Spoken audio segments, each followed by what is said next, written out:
Welcome to the C.S. Lewis Foundation's webinar series.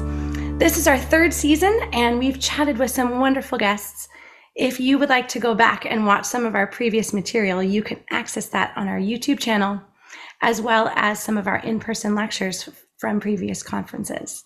You may have noticed another lovely addition, the song playing at the beginning, Pilgrims on the Way, written by Matthew Clark and arranged and performed by Matthew Clark and our friends, the Sweet Airs. We're delighted to welcome you today for our conversation with Dr. Angel Adams Parham, called Abolition of Man, Classical Education as a Bridge Between Traditions. We'd also like to thank our sponsor, Nan Ranella, who has made today's webinar possible. I'm Amber Saladin. I'm the Arts and Ministry Director for the C.S. Lewis Foundation. This might be your first time joining us, and you are very welcome. Feel free to say hello in the chat and tell us from where in the world you're joining today. Allow me a moment to introduce you to the C.S. Lewis Foundation. Inspired by the life and legacy of C.S. Lewis, we encourage and equip Christians to live out their faith within the world of ideas and the arts. The goal is for our programs to produce spiritually equipped and culturally literate Christians who are transformative in whatever area they may be called to serve. Our webinar series partners with our in-person events to provide community and engaging lifelong learning year-round. But like any of our gatherings, we want to dedicate our time and our minds, our learning to the Lord. So let's pray as we begin. Lord Jesus, we are so grateful for this time to gather, this time set aside where we get to learn about something that may be new to us, or some of us may have history in classical education. But Lord, would you, by your Holy Spirit, make our minds open now to learning, and to learning from you, and to learning from all of the people who have gone before that have loved you, and those who have not loved you, but who have provided beauty and goodness and truth in our great tradition. In your name we pray. Amen. At the C.S. Lewis Foundation, we are committed to engaging the soul as well as the mind. We usually sing a song together at the beginning of our gatherings to focus our minds and our hearts, but as you can hear, I'm not in singing voice this evening, and we wanted to show you a beautiful piece of art and have Dr. Parham tell you about that. So let me introduce Dr. Angel Adams Parham. Angel Adams Parham is Associate Professor of Sociology and a Senior Fellow at the Institute for Advanced Studies in Culture at the University of Virginia. She works in the area of historical sociology, engaging in research and writing that examine the past in order to better understand how to live well in the present and envision wisely for the future. This research focus is rooted in her interest in reconnecting sociology to its classical roots, so that sociology is to be understood to be a kind of public philosophy animated by questions such as, what is a good society? And what kinds of social arrangements are most conducive to human flourishing? Those are worthy questions, Dr. Parham. Her most recent book, The Black Intellectual Tradition, Reading Freedom in Classical Literature, was co-authored by Dr. Annika Prather and released this past summer. Dr. Parham's public-facing work has also led her to become the co-founder and executive director of Nyansa Classical Community, an educational organization which provides curricula and programming designed to connect students from diverse backgrounds, inviting them to take part in the great conversation, cultivate the moral imagination, and pursue truth, goodness, and beauty. She received her bachelor's degree from Yale and completed her doctoral work at the University of Wisconsin-Madison. She has so many amazing stories, and I can't wait for you to hear from Dr. Parham. So would you join me on the screen, Dr. Parham? Good evening and welcome. Thank you so much. It's wonderful to be here. So as we were talking a little earlier about how we always like to start our webinars with a piece of art, but that I can't sing tonight, and that's okay because people hear me sing a lot. And we thought you have a beautiful piece of art to show us, and that might link well into the beginning of your talk. So what are you going to show us this evening? So what I'm going to show you is from the cover of the new book, The Black Intellectual Tradition. Um, and it has a wonderful story behind it. So, as we were thinking, well, what is the cover going to be? I remembered a wonderful friend that I had met in New York City when we lived there about 20 years ago. His name is Ima Ime, and he is a professor of art and art history. And I just remembered his work being so striking. And so I said, let me just reach out to him and see what kind of artwork he might have available. And so he showed me several pieces, and what you're seeing here, is one of them. And so I shared it with the publisher, and I said, this is a wonderful man, a man of God. So it was wonderful to kind of just know who he was, know that he has a deep faith. And I just thought it would be wonderful to have a personal connection to some artwork that is truly beautiful. And so lo and behold, the publisher agreed. And, so many people have said how striking they find this cover to be. So we decided to go with this. And then about a year after we decided on the cover, I was speaking with him at some point, and he told me the title that he gave this drawing, which for whatever reason, I hadn't thought to ask. The title wasn't on it when I selected it. And he said that he calls it the Furies. And so the Furies are from Greek mythology. They pursue and punish the wicked. And what is so interesting is that the book is all about, kind of the intersection and the conversation between the Black intellectual tradition and the classics.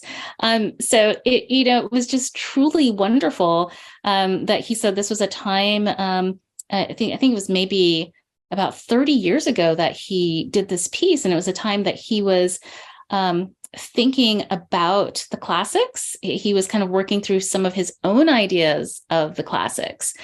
And so, it's wonderful how something like that we didn't even plan happen. And so I just feel like it's truly inspired piece of art that's just perfect for our project. Thank you so much for sharing. And we can't wait to hear what you have to say this evening.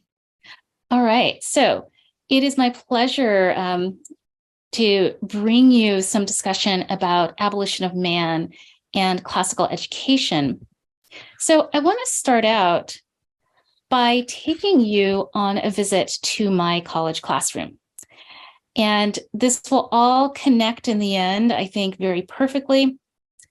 But it is an important lead-in to why I love the abolition of man and why I find it to be an absolutely crucial text for our time, is what is happening in my college classrooms these days. So the first classroom that I'm going to invite you into was for a seminar called Envisioning the Good Society. So this is a sociology seminar. And so I'm inviting students to envision what is a good society. And so one of the main questions that we asked is, kind of what is a good life? If we're thinking about what is a good society, then we must have in mind some idea of what the good life is. And I had us start in antiquity, looking at the works of Plato and Aristotle and coming up through the present, which for anyone who has a knowledge of sociology, this is fairly unusual. Sociologists don't really tend to assign anything before the 19th century.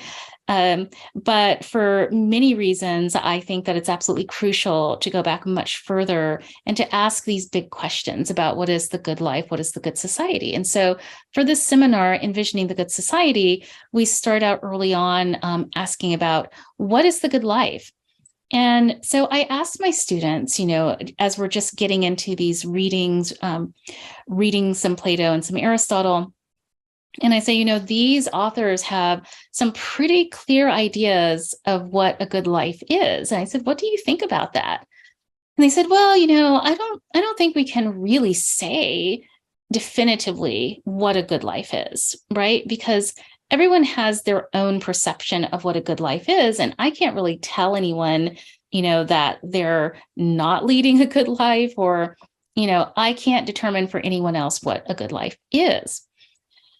And I said, but, okay, so granted, you can't tell someone what a good life is, but might there be, some kind of transcendent idea of what is good, or some kinds of standards of what is good or what is not good? And they said, no, not really. That's something that everyone gets to decide for him or herself. I said, okay, so let's think this through. Let's take a person who feels that the good life consists in partying. And so they party to their heart's content, drinking, eating, taking various kinds of mind-altering drugs. And this is their conception of the good life. Are they leading a good life? Is this a good life? And they said, well, I mean, if that's what makes them happy, then that's a good life. And so in the midst of doing this, I try to engage them Socratically to start just asking some probing questions to get them to maybe think a little harder about what they mean by, this person is happy.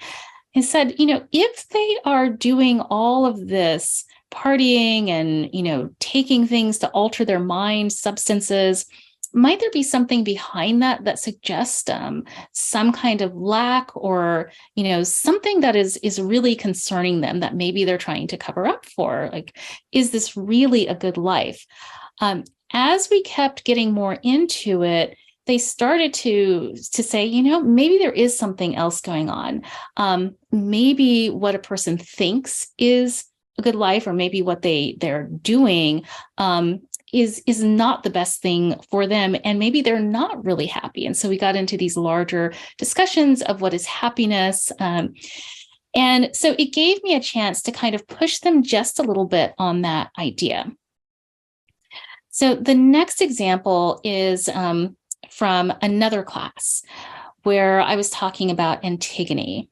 So the play Antigone, and the basic idea here is that Antigone's brother Polynices is killed in the war, and he's on the wrong side of the war. And the King Creon, says, because Polynices was on the wrong side of the war and he was going against my will, he's not to be buried. His body is not to be buried. And this is a gross miscarriage of justice, in terms of carrying out what the gods would want in that society. This was a terrible travesty. And so Antigone violates this rule of Creon's. And, because of that, she pays a terrible price. But her justification is, there is a higher justice and there's a higher law than what the king sets. There's divine law, and I have to follow divine law. I am not going to be intimidated into following what man says when I know what the gods say, and I know that this is the right thing to do. And she pays the price for that. So as I was speaking with the students, I said, what do you think about this idea that there might be some kind of law that transcends the laws that people make? So you expect to maybe get some diversity of opinion, but it was a pretty strong consensus that, well, there is no such thing. There's no transcendent, idea of justice, because none of us can say what it is. And unless you're going to invoke religious law, there's no way to say what is transcendent. There's no one idea of justice out there. It's just what we construct as a society and what we agree on. And so, again, I, began this kind of pattern of questioning. And I said, there are certainly social theorists who would agree with you. And Emil Durkheim is one of them. He wrote an essay on moral facts. And he said, even in Western societies, this idea that there is something sacred about human life, that is just a vagary of certain Western societies at our time. There isn't anything inherently sacred about human life. And so this is an argument that Durkheim makes. What do you think of that? is there anything sacred about human life that we should particularly respect? And the consensus again was no, that there is nothing inherently sacred about human life. That is just something that we have decided for ourselves. And so as these are the kinds of conversations that I am having and, kind of trying to probe and to question and to say, might there be something else here? And so finally I said, the traditional reading of Antigone is that Antigone is a heroine. She's standing up for what is right. She's standing up for justice. I said, given what you've been saying, perhaps we have been reading Antigone wrong all these years, all these centuries. Is she really a heroine? Or, a lot of people lost their lives, including Antigone, with her standing up for justice. Was this a good decision she made? And so they decided, well, it was a good decision for her. Her sister Ismene really did not want to go along with what Antigone was doing and said, we should just kind of go along, be quiet, try to make the best of a bad situation. I said, well, is Ismene the one who has the better way? And they said, well, there's no better way. Ismene has her way and Antigone has her way. So there just was not any room there for this idea that there could be something that's a transcendent justice or that's right. So all of this is the lead in to what some of the insights from Lewis in The Abolition of Man, because his work speaks very directly to what I'm getting from my students, right? What I'm getting from my students is this kind of extreme sense of individual conceptions of what is good, and this unwillingness to say that there might be something, outside of ourselves.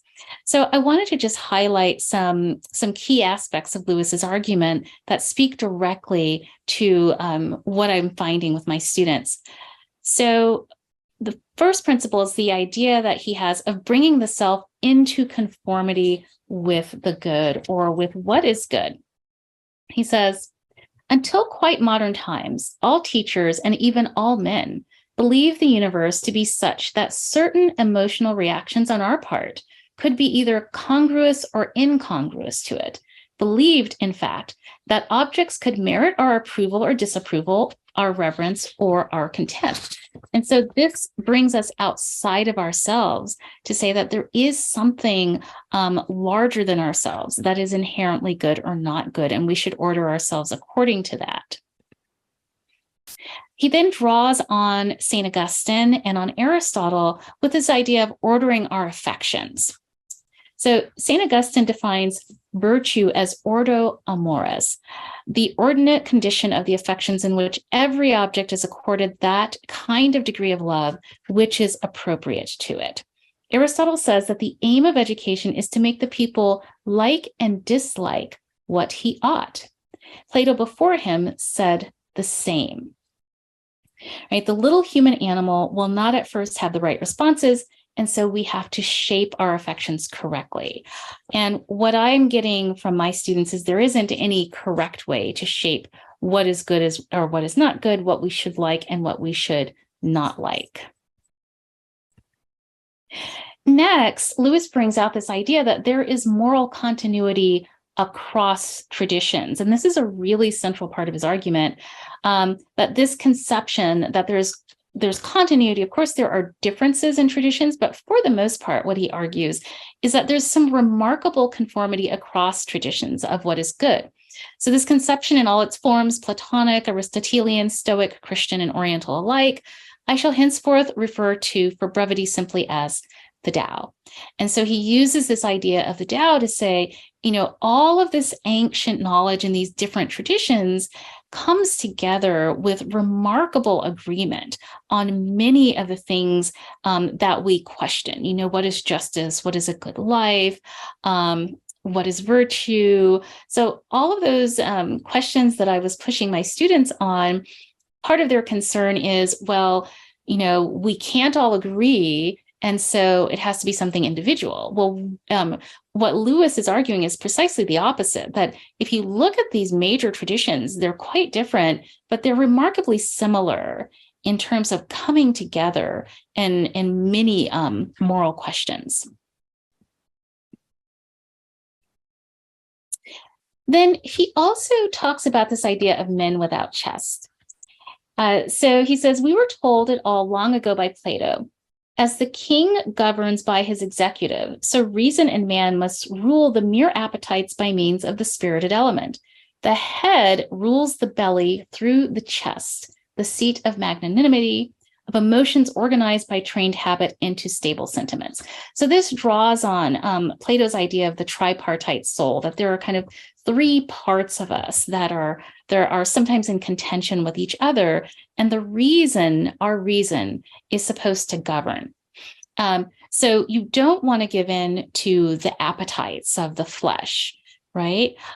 You want to be ruled more by what he called the chest. And that's the spirited element that strives for what is good and for what is noble. And your reason helps you to choose what is good and noble over what is base and appetitive.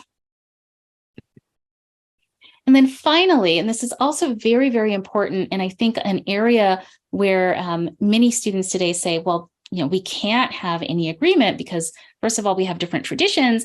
And then second of all, they're concerned with this idea that tradition is assumed to be static and unchanging. And so Lewis addresses this as well, saying that, of course, there is change within traditions. He writes, some criticism, some removal of contradictions, even some real development is required. But there are two very different kinds of criticism.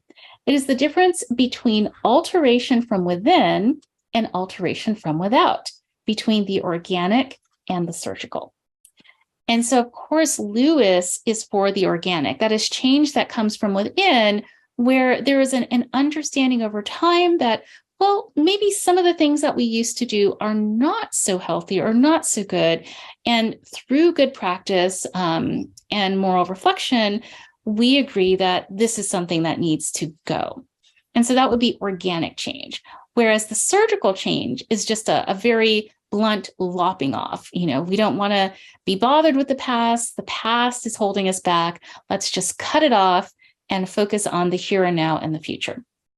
And that is where many of our young people are now, and not only younger people, but with this idea that, the past is oppressive, let's get on with it and just leave it behind. So what do we do then? For those who are concerned and who feel that we're at a bit of a crisis where, we can't even say that there's something inherently sacred and special about human life, how do we move forward? And here's where I think that there are some real gifts in the classical tradition. So what does this offer us? It invites students to become part of the great conversation of what is true, good, and beautiful. It allows for the cultivation of the moral imagination. And the idea of the moral imagination is that you make pictures of what it is that you would most like to be in terms of something good and beautiful to strive toward, and then you work toward becoming that picture of what is good, that picture of human flourishing. And it also helps us to deepen our cultural literacy. I'm also convinced that today, particularly in the 21st century, that, and this goes along with part of what Lewis talked about in terms of change within the tradition, organic change within the tradition. I think one of the reasons that many young people push back against the idea of the classics is this sense that they're exclusive, they're often called racist or oppressive. And so one of the things that I think is helpful in rehabilitating that idea of the classics is bringing it into dialogue with and showing where it intersects and is in conversation with the Black intellectual tradition. So many Black intellectuals have been profoundly shaped by the classics, and they've also made their own contributions, but they've been in long-term conversation with this classical tradition, and the Black intellectual tradition has something very special to offer. It offers historical models of faith, hope, and love in the face of oppression, encouragement to those who struggle today, who feel that they're on the margins of society, and provides models for overcoming oppression. And also shows examples of the creation of beauty and the demonstration of joy in very, very difficult circumstances. And these are some very special gifts of the Black intellectual tradition and of these writers who are already engaged with the classics and who also bring something very beautiful to the conversation. I also think that there's a lasting power of the classics in very tense political times. So the current issues that are concerning us can be put into a larger lineage of a political tradition of protest and rights. I'm thinking here in particular about some of the protests of 2020, that if you put those protests within a longer tradition, it allows us to kind of for the second point, it allows us to clarify what are the key tensions that we need to negotiate, and where are historical examples that help us to understand, what are the key issues. And then also it can help with empathy and assist us in entering into the reality of others. So having those older examples, what are the main issues and what are examples that we can reach back to kind of make sense? Because often people assume that they're the first ones who are dealing with an injustice or with a problem. But when you look back into history, you see examples that are very, very healthy for us. So I wanted to just wrap up by kind of pointing towards some resources. So anyone who might be interested in learning more about the Black intellectual tradition, the Great Conversation, just welcome you to go to my website. And there are free resources there to dig into this and to do readings that put the Black intellectual tradition into conversation with the classics. And that is the website and the way that you get to the reading groups, and I will be more than happy to provide those. And that is it. Wow, so much there, Dr. Parham. Thank you so much. So friends, I'm going to ask a few questions, and if you would like to pop your questions into the Q&A, that would be great. And we've got about half an hour to cover a huge amount of material. Because the classics, well, so first of all, my first question for you is, for the uninitiated, like, how is a classical education different than, what would we call it? Like the normal? I mean, what's the opposite of a classical education? And how is a classical education different? Sure. Yeah, so at this point, we'd probably call it traditional education. So it's become traditional, over the last 100 years, in a way that's different from the classical tradition. So the classical tradition is going to focus on often the reading of what are called great books. Some people think of it in terms of entering into the great conversation about big questions like what is justice, what is goodness, what is human flourishing? What is a good society? So these big questions that have been asked literally for millennia. And the idea is to be reading great texts that help us to enter into that longer term conversation. Mm-hmm. It is also an education that emphasizes the pursuit of truth, goodness, and beauty. And so there is in it this idea that there is truth, and that we can pursue truth, that beauty and goodness are also part of what we are trying to shape our young people to desire. So going back to the idea of ordering the affections, and going back to Lewis's idea that, going back to antiquity and to all the traditions we can think of, there's been this understanding that that we as human beings have to order our lives after something larger that is true and good and beautiful. That we don't just make our way in the world, but we learn about what is good and true and beautiful, and then we shape ourselves according to that. Mm-hmm. And so classical education makes that stand that, yes, there is something transcendent, good and beautiful and true that we need to learn about and order our lives according to. So if I mean, are the texts just Plato and Aristotle and Cicero, or like who are some of the authors? Mm-hmm. So those would be some from classical antiquity So when we talk about classical education at the K-12 level, it goes back to antiquity and then all the way through classics going into here you might make the distinction between classical antiquity and the canon. And so the canon would bring us up into the 20th century. Say Faulkner, for instance, would often be in the canon for many people, and he's in the 20th century. Then you'd have, everyone in between, Shakespeare, Emily Dickinson. Of course, I think that there are many of the Black intellectual tradition, like Frederick Douglass, W.E.B. Du Bois. Toni Morrison has been increasingly considered to be a canonical author. So it is authors considered to be great going back to classical antiquity, but coming up into the 20th century as well. Can you tell us a little bit about your journey? I know that, like me, you were not classically educated yourself. So what did that look like for you? How have you educated yourself? It's been quite a wonderful and kind of crazy journey. So, no, I did not have any kind of classical education. As I often tell people, I got through 3 degrees and managed to read pretty much no classics. And so it was only when I was educating my own daughters and looking for what was the best education for them. And I was introduced to classical education by another African-American woman who was classically educating her own daughters.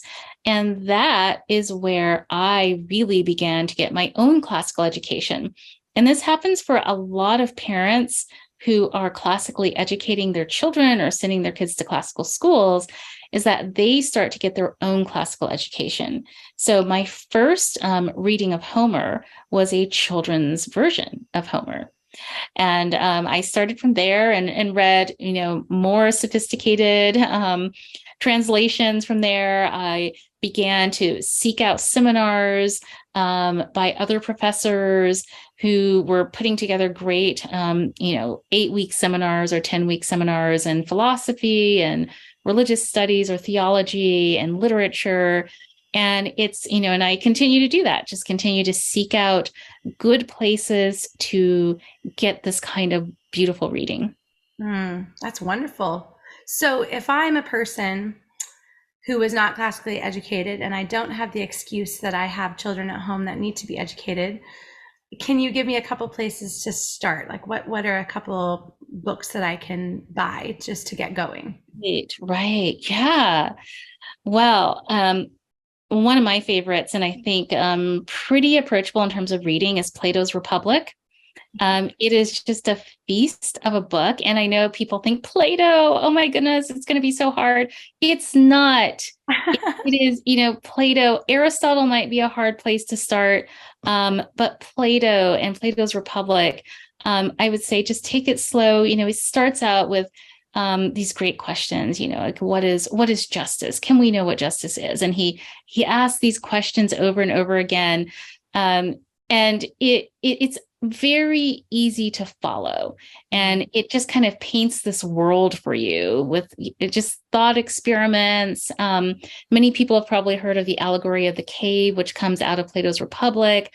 It's very readable, and it just paints this fascinating world with lots of questions. So that's one place I would start. I would also many people have probably heard of Dante, the Divine Comedy. It can be hard going, but if you get a good version with good notes in it, it's amazing. Again, it just invites you into this world that is so vivid and so amazing, and just really engrossing. So those are some that I love. And then coming into kind of, if you're interested in the Black intellectual tradition, I would say Du Bois's Souls of Black Folk. Really, really beautiful lyrical writing. This is going to be the time he's writing is the late 19th century. It's published in the early 20th century. but just gives you this beautiful, very expressive writing on our history, but truly, truly wonderful prose filled with classical allusions. In fact, what you can do is read Du Bois and then go back and read the classical allusions that he's referring to. And so just by doing that, you'll get a classical education, because you'll be reading him and you'll say, oh, what is the myth of Atalanta? Let me go back and read the myth of Atalanta. He refers to Cicero, Pro Archia Poeta. Well, what is that speech? What is Cicero talking about there? So there's a really lovely way where you could, if you are maybe intimidated by Plato, but you'd really love to read Du Bois, who's, closer to our own time, 19th century, easier to contemplate, start there and just read him, and then go back and find all the classical allusions that he's referring to. That's wonderful. That's a great place to start. I really love how you are approaching your classroom, your sociology classroom. We have a question by my mother. Hi, Mom. She wants to know, is this class required or an elective? And how has this course been received by the sociology faculty? So Envisioning the Good Society was offered just before I left my previous college and moved to Virginia a year ago. So I only got to teach it one time, and I don't know that it will be offered again since I am not there anymore, which is really too bad. But I would say that when I was there, the sociology department was very open to what I was doing. I had developed 4 different seminars, on different aspects of envisioning the good society. The first one was on justice. They were very, very supportive. But the thing is that sociologists, like I said, are not really trained in this way and usually haven't read this literature. For me, it's been the past decade of slowly cultivating that background and doing readings and taking seminars. And so I was finally in a position where I felt like this was something I could do. But it's not something that most sociologists are going to necessarily feel comfortable doing. I find it fascinating that you, and ingeniously, take your students back to, other people have asked these questions before. Has there been a time when society, like our time, when society has said, no, we can't really understand, we don't want to tell someone else what the good life is, or we can't organize morality for someone else? So can classical education teach us a little bit about that? Like, where can I read about some of these other societies that have happened? Where these questions have been asked before? Yeah. So I think it's one book that I read just recently, and this is by Robert Louis Wilkin,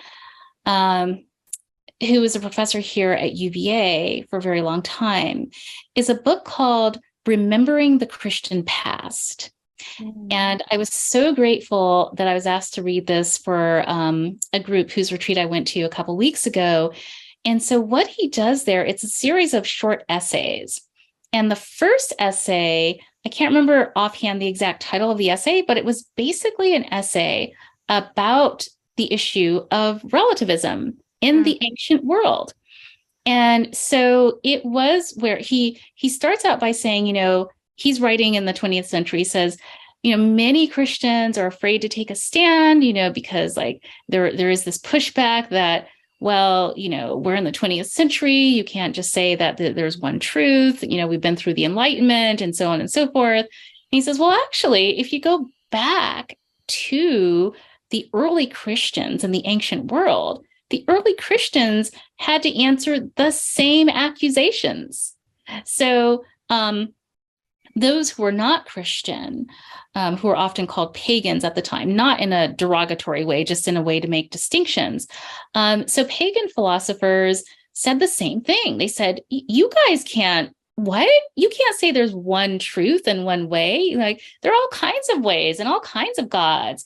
And so what he does is he spells out the Christian, very learned Christian responses, where these early theologians are explaining why indeed they can say, that there is this one way. And so they've already paved that ground for us. And we just tend to think, oh, this is, kind of a maybe a 19th, 20th century phenomenon of rejecting the idea of truth.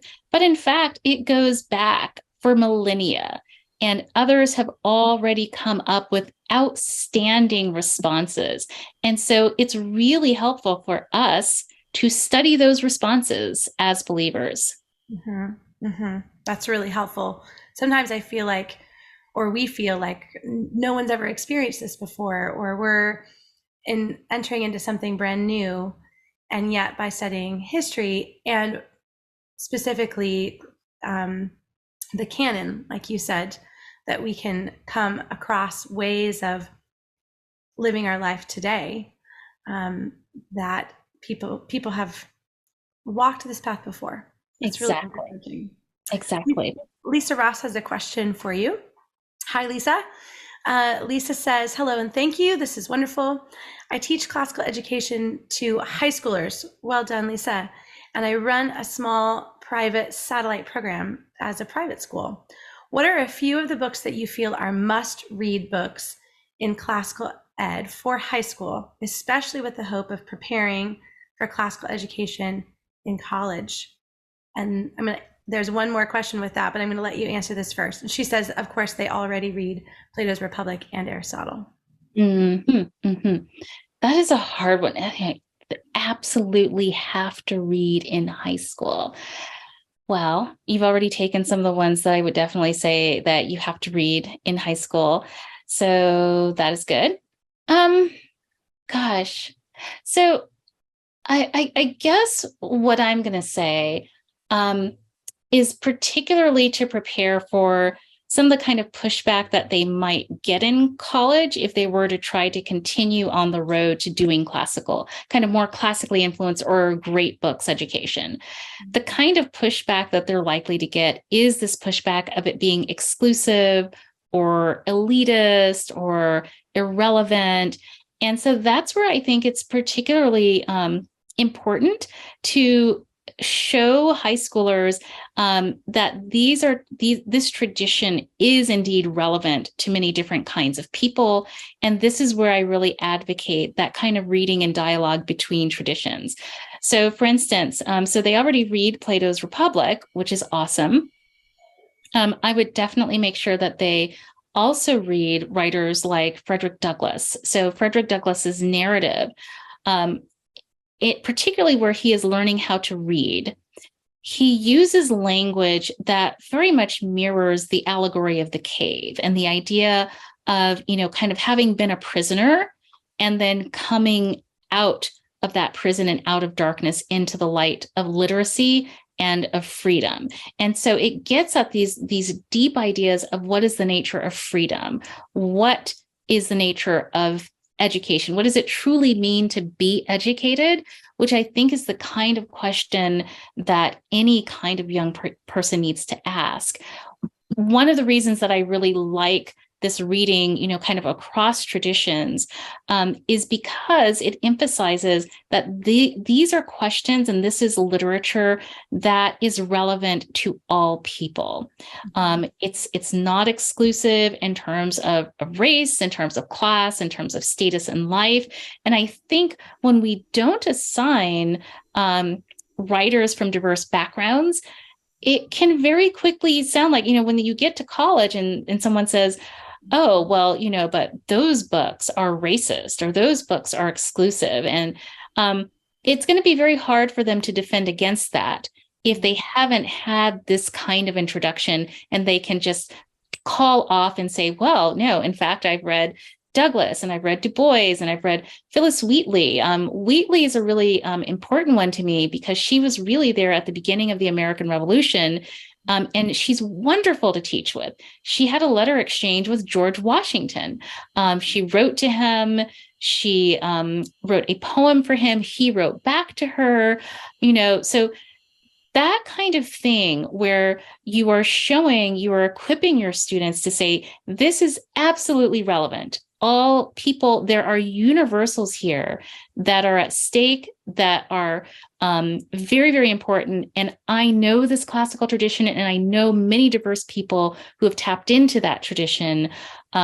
Otherwise, I think they're going to really be pushed by a lot of the kinds of conversations that I started out with. Well, that is just, the Eurocentric Western canon. It's just for those people. And that doesn't extend to anyone else. That's really helpful. Her second part was, do you have any recommendations for students who want to pursue classical ed in college? And presumably that is both their preparation and also where should they go? Right. Yeah, that's a really good question. I mean, there are a number of really good great books colleges, as I'm sure many folks in classical education know of. And so there are I'd say for them to look, if they're going to look at, kind of a more traditional college and not a great books college, to look for honors college programs. So I was just at American University last night doing a book talk, and there's a lovely program there called the Lincoln Scholars. And so the Lincoln Scholars devote 2 years to reading great text. So there are a lot of hidden gems like that where you wouldn't think to look for it. Here at UVA, we have a major called Political and Social Thought, where you apply in, the second semester of your sophomore year and read a lot of great text in that major. Templeton Honors College, at Eastern University. And then, of course, you have your traditional great books colleges like St. John's College, right? University of Dallas has a very comprehensive 2-year core. I was just at Baylor last week at a wonderful conference. They have a lovely honors college that also reads great text. So they're just everywhere. If you know the right questions to ask, where's the honors college? Or is there a special, kind of great text or great books program at this? It might look just like kind of everyday university, but there are often really motivated faculty who are attending these lovely programs where you can get a very robust education if you ask the right questions. That's really helpful. Thank you. Sarah, hi, Sarah. Sarah says I'm making my book club read Abolition of Man and leading this discussion on Monday. Some of them are a little intimidated by the book. Do you have any advice for making them more comfortable with it and welcoming them into Lewis's frame of mind? Yeah, that's a good question. So I guess my initial thought is something along the lines of what I tried to do with this talk, and I guess you'll have to judge if it was successful or not. But I intentionally started with stories rather than jumping right into Lewis. And I started with the stories in an attempt to explain what is at stake. That is, why is Lewis's book absolutely crucial to us? And so my thinking was, if I could start with these stories that show us kind of where is it that we're going? It's almost like we're kind of walking off the precipice, in terms of these issues of like, there's no larger truth. There's nothing, there's no larger justice. What is the logical conclusion of that way of thinking? Shortly after I had that class with the young people who were reflecting on Antigone, and they said, no, there's nothing sacred about human life. Just a couple days later, I was listening to an NPR story about assisted suicide in Belgium. Mm-hmm. And, the idea that this young woman had been depressed for a very long time, and she was just allowed to, have someone help her take her life. And I thought back to this conversation I had with the students. And I said, the logical conclusion of their conversation and their logic is to say that this was right and this was fine for this to happen. for this young person. And so for me, it's starting with, what's at stake, to really understand why Lewis was so concerned and why we're concerned. And then what he does, his book is the answer to the crisis that we are in. And so that's my thought, is kind of just these stories that show what's at stake, so that then you know what you're reading for. You understand why you're reading it and why it's so crucial. Sarah says that's very helpful. Thank you. We have a couple more questions here, but we need to move on to our commercial portion. Stephen is going to tell us a couple things, then we'll come back and I'll ask at least one more question, if that's okay. Stephen Elmore, president of the C.S. Lewis Foundation. Here he is, friend. Hi, Amber. Hi, Angel. Angel, thank you so much for this. This is wonderful. And so I'm here to talk a little bit about what's upcoming. But first, I'd like to thank everyone, as always, who makes these webinars possible. So thanks to Nan Ranella. Thank you to all the other partners and volunteers who gave of their time or money to make this happen. And essentially, you are living the legacy of the C.S. Lewis with the C.S. Lewis Foundation by highlighting speakers who are out there in the world living the legacy of C.S. Lewis as well in higher education, ministry, and the arts. If you would like to support these webinars or the work of the C.S. Lewis Foundation in hosting programs like this, live programs and webinars, and also maintaining and managing the Kilns, C.S. Lewis's beloved home in Oxford, England, please join us by making a gift today at www.cslewis.org/give. Now, upcoming events. We do now have our board last night at our board meeting approved our next C.S. Lewis retreat. So I'm working on the contract with Camp Allen in Navasota, Texas. And we will have that retreat on October 13th through 15th next year, 2023.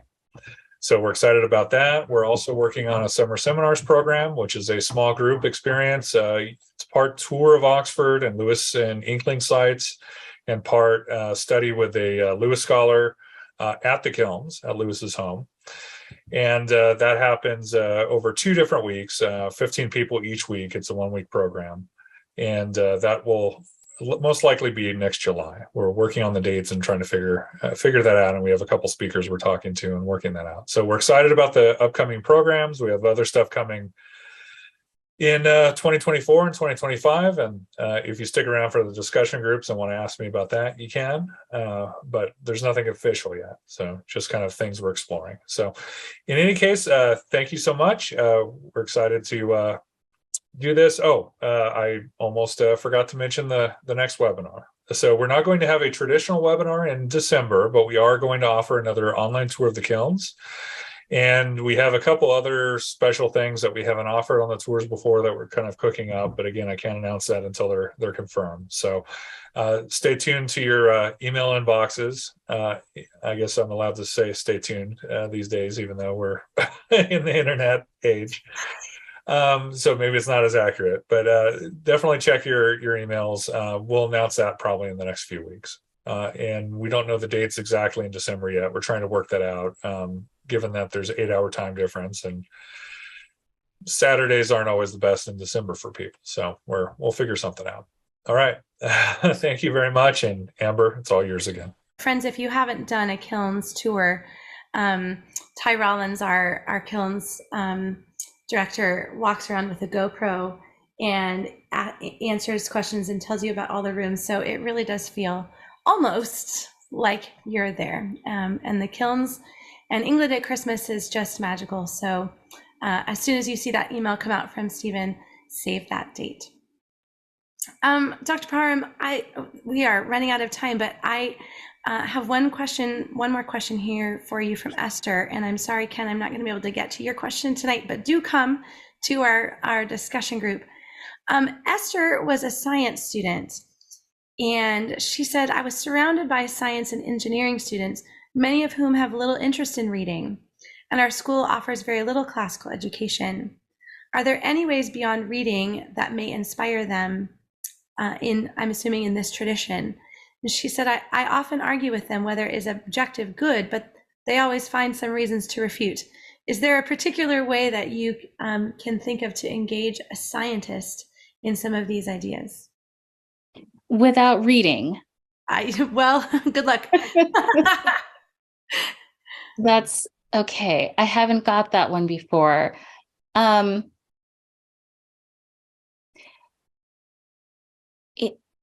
Without reading anything, it is, I have to say, I'm a bit stumped as to what because I think the reading is absolutely essential to, to being able to deal with any of these questions. So I suppose what I would say, maybe is if they aren't willing to read, is for you to read and to engage them in a series of questions, kind of like the questions that I was asking my students, right? Kind of just thought experiments, right?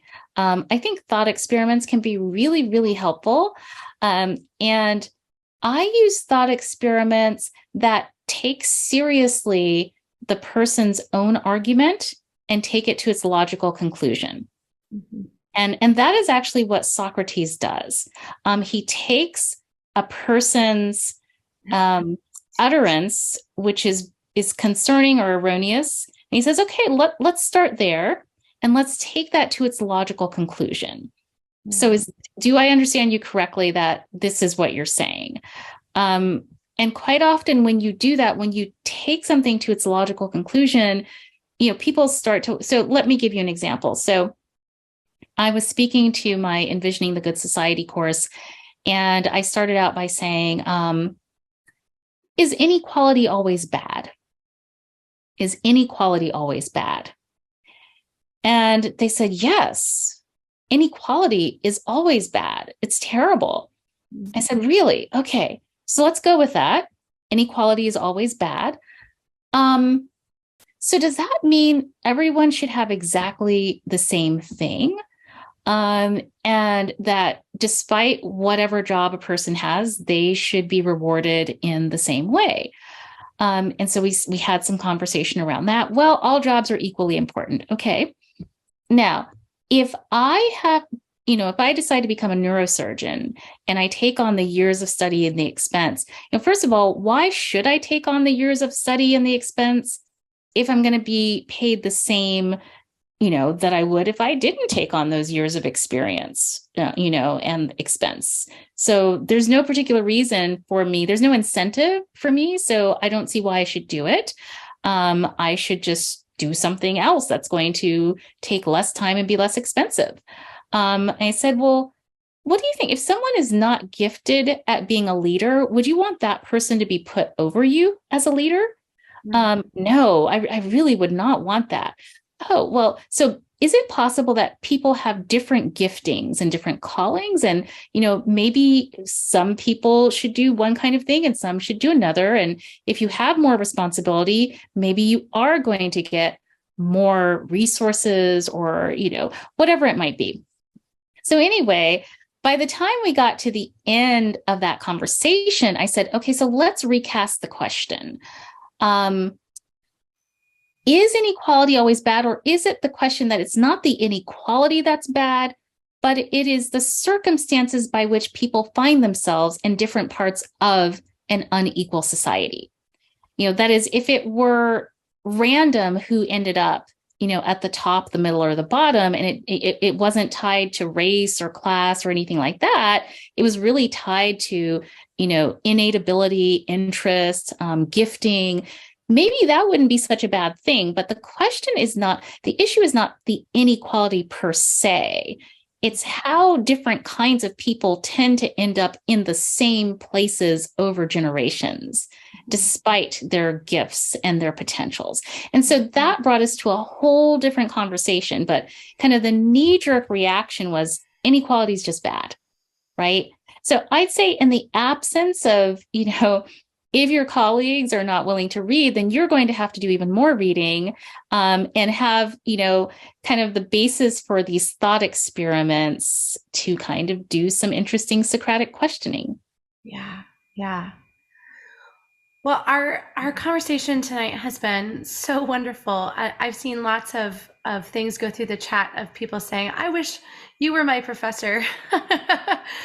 And I just want to thank you for the work that you're doing in the university and in changing one student at a time. I am also an educator, but of smaller people, and it's really, really worthy work. So thank you for your time with us this evening. Thank you for what you do in your life. And I really hope that our paths cross again. We will have you back. But friends, do go to Dr. Parham's website. I was going to ask you, I'm so sorry, very quick question. You mentioned reading groups on your website. Is that something people can sign up for and do virtually, or how does that work? Yes. So the way it works is I let people, so if you write to me, I will, there is a space on there where you can sign up for it and it will send me a message, and then I will give you access to the materials. So the way that I have it set up is that people can form their own reading groups. There are pre-recorded lectures that are at the site, and all of the readings, all the excerpts are there, all the discussion questions are there. And so all you need to do is organize your reading group. That's amazing. Amazing. Thank you so much for your time. Friends, do join us in our reading groups, our discussion group, but also have reading groups. But join us in our discussion group after this. We're going to log off, do a little stretch, and in about 5 minutes, the discussion group will be on. Let me say a prayer as we go. Lord Jesus, I am so grateful that you are the same God today as you were yesterday, as you were millennia ago, and you have given so many people through the ages the ability to recognize truth and goodness and beauty, and to write down how they learn, and write down their thoughts and experiences with that, and that we can learn from that. So thank you that you've put us in this year of 2022 with all of these resources. And we also pray, especially for Dr. Parham, as she goes to teach every day, we pray a special blessing over her connection with her students, and the way that she guides them to truth, beauty, and goodness as well. In your name we pray. Amen. Thank you, Dr. Parham. Thank you.